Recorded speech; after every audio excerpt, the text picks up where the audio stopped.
Baik, Bismillahirrahmanirrahim. Assalamualaikum warahmatullahi wabarakatuh. Perkenalkan, nama saya Muhammad Aswad Satria Pratama dengan NIM E1E1240073. Di sini saya akan menjelaskan atau mempresentasikan tentang sistem operasi. Baik, langsung saja kita masuk. Yang pertama yaitu ada pengertian sistem operasi. Sistem operasi merupakan jenis perangkat lunak atau software antara pengguna dan perangkat keras atau hardware ke suatu perangkat. Adanya sistem operasi memungkinkan pengguna untuk berkomunikasi dengan perangkat dan melakukan fungsi yang diinginkan. Sistem operasi bertugas mengelola seluruh perangkat lunak dan perangkat keras pada komputer. Nah, dengan kata lain, semua aktivitas yang dilakukan di komputer, mulai dari hal yang sederhana seperti membuka file, hingga yang kompleks seperti menyalakan perangkat lunak berat tidak akan bisa berjalan tanpa adanya sistem operasi. Kemudian kita masuk ke fungsi sistem operasi. Nah, fungsi utama sistem operasi adalah mengatur dan mengelola seluruh sumber daya komputer, mulai dari memori atau RAM, proses-proses yang sedang berjalan, input-output perangkat, hingga penyimpanan data. Sistem operasi juga bertanggung jawab dalam menjalankan aplikasi-aplikasi yang kita gunakan seperti browser, pengolah data, aplikasi edit video, dan sebagainya. Kemudian kita masuk ke jenis-jenis sistem operasi. Yang pertama itu ada sistem operasi batch.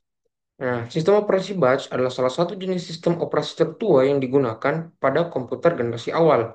Sistem ini bekerja dengan cara mengelompokkan atau batching sejumlah pekerjaan atau program yang memiliki karakteristik atau kebutuhan yang sama untuk kemudian dijalankan secara otomatis satu persatu oleh sistem tanpa campur tangan langsung dari pengguna. Dalam sistem ini, pengguna tidak berinteraksi langsung dengan komputer selama proses eksekusi berlangsung. Semua pekerjaan dimasukkan ke dalam sistem melalui kartu punch ya, atau bisa dilihat pada gambar yang di bawah ini. Ini adalah kartu punch, tapi magnetik itu yang ini atau media penyimpanan lainnya lalu diproses secara berurutan oleh CPU. Yang kedua yaitu ada sistem operasi time sharing atau berbagi waktu.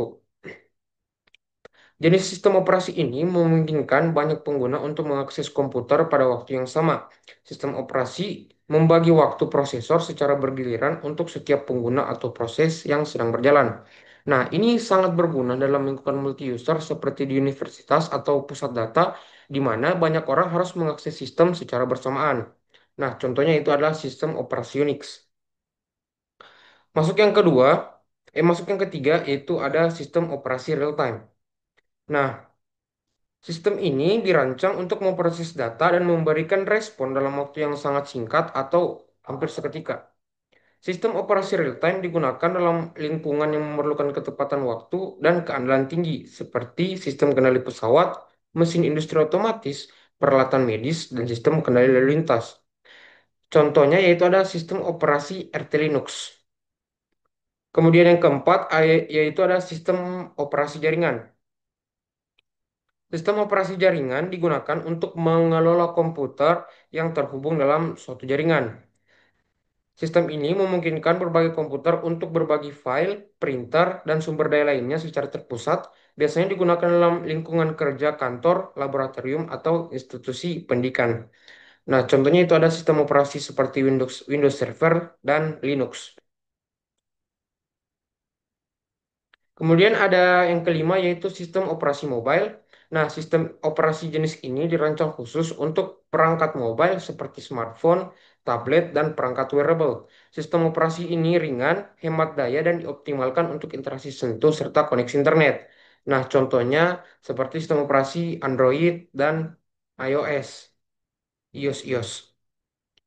Yang keenam, yaitu ada sistem operasi desktop. Nah, ini adalah sistem operasi yang paling sering digunakan oleh pengguna komputer pribadi atau PC dan laptop. Nah, sistem ini mendukung berbagai aplikasi perkantoran, multimedia, dan internet. Umumnya dilengkapi dengan antarmuka grafis yang ramah pengguna. Contohnya seperti Microsoft Windows dan macOS. Nah, kita lanjut pada contoh sistem operasi. Yang pertama itu ada Microsoft Windows. Nah, Microsoft Windows adalah sistem operasi buatan Microsoft yang paling banyak digunakan di dunia. Memiliki tampilan grafis yang mudah dipahami dan mendukung berbagai aplikasi seperti Microsoft Office dan game. Versi populernya adalah Windows 7, 10, dan 11 yang kalau Windows 11 itu yang terbaru digunakan sekarang ini dan banyak digunakan di kantor, sekolah, hingga rumah. Yang kedua ada Linux. Nah, Linux adalah sistem operasi open source berbasis Unix, gratis dan fleksibel. Banyak digunakan di server karena keamanannya tinggi dan jarang terkena virus. Dia ini cocok untuk programmer dan administrator jaringan. Contoh distribusinya adalah Ubuntu, Debian, dan Fedora. Kemudian yang ketiga ada macOS. Nah, sistem operasi eksklusif dari Apple untuk perangkat Mac dikenal dengan tampilan yang elegan, stabil, dan cocok untuk pekerjaan desain, musik, dan editing video. Terintegrasi penuh dengan perangkat Apple lainnya. Yang keempat, yaitu ada Android. Nah, sistem operasi mobile yang dikembangkan oleh Google digunakan oleh banyak merek smartphone seperti Samsung, Xiaomi, dan Oppo. Mendukung jutaan aplikasi dan bersifat terbuka secara fleksibel untuk disesuaikan. Yang kelima, yaitu ada iOS. Sistem operasi khusus untuk iPhone dan iPad buatan Apple. Sangat aman dan stabil, tetapi tertutup dan hanya bisa diinstal di perangkat Apple. Dikenal dengan performa tinggi dan ekosistem Apple yang terintegrasi. Lanjut, yang keenam ada Unix. Nah, Unix ini adalah sistem operasi lama yang menjadi dasar dari banyak OS modern seperti Linux dan macOS. Nah, dia ini sangat stabil dan bisa digunakan di server, universitas, dan sistem jaringan yang besar. Yang ketujuh yaitu ada Chrome OS. Nah, sistem operasi ringan buatan Google yang digunakan di Chromebook ini berbasis web, cocok untuk pelajar dan pengguna yang lebih banyak bekerja secara online seperti Google Docs dan browsing. Yang kedelapan yaitu ada Solaris. Nah, Solaris ini adalah sistem operasi berbasis Unix yang dikembangkan oleh Oracle. Nah, dia ini digunakan di server dan pusat data karena sangat stabil, aman, dan mampu menangani beban kerja besar secara efisien. Kemudian kita lanjut pada kelebihan dan kekurangan sistem operasi. Nah, kelebihannya yang pertama yaitu mempermudah interaksi pengguna dengan komputer. Nah, sistem operasi menyediakan antarmuka pengguna seperti GUI atau CLI yang memungkinkan kita menjalankan program, membuka file, dan mengontrol perangkat keras tanpa perlu menulis kode mesin. Contohnya seperti di Windows. Kita cukup klik icon Word untuk membuka dokumen tanpa mengetik perintah rumit. Seperti itu. Yang kedua, yaitu mengelola sumber daya komputer. Nah, sistem operasi bertanggung jawab membagi dan mengatur penggunaan CPU, RAM, hard disk, printer, dan lainnya secara efisien. Nah, contohnya, saat membuka banyak aplikasi, OS memastikan tidak ada yang saling mengganggu atau multitasking. Yang ketiga yaitu menjalankan aplikasi perangkat lunak. Nah, sistem operasi adalah panggung tempat semua aplikasi bekerja. Tanpa OS, software seperti browser atau game tidak bisa dijalankan.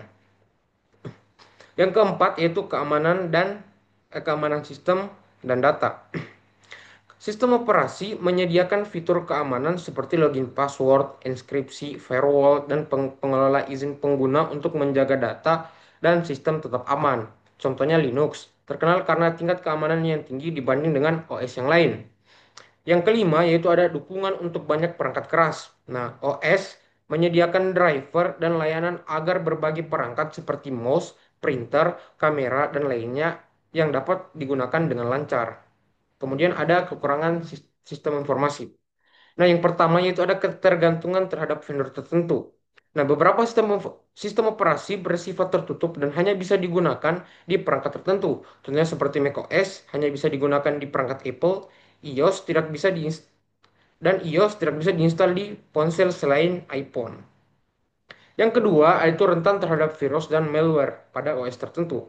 Beberapa OS populer seperti Windows lebih rentan terhadap serangan virus karena banyak pengguna dan aplikasinya terbuka untuk publik. Nah, eh, karena rentan terhadap virus, maka kebanyakan kalau OS populer seperti Windows itu dia perlu menggunakan antivirus dan pembaruan sistem secara rutin. Yang ketiga yaitu ada biaya lisensi. Nah, sistem operasi komersial seperti Windows dan macOS memerlukan biaya lisensi yang bisa mahal, terutama untuk perusahaan-perusahaan besar. Nah, makanya kebanyakan eh, orang yang menggunakan sistem operasi seperti orang yang menggunakan sistem operasi itu biasa menggunakan Linux karena bisa digunakan secara gratis. Yang keempat, ada kompatibilitas aplikasi yang terbatas.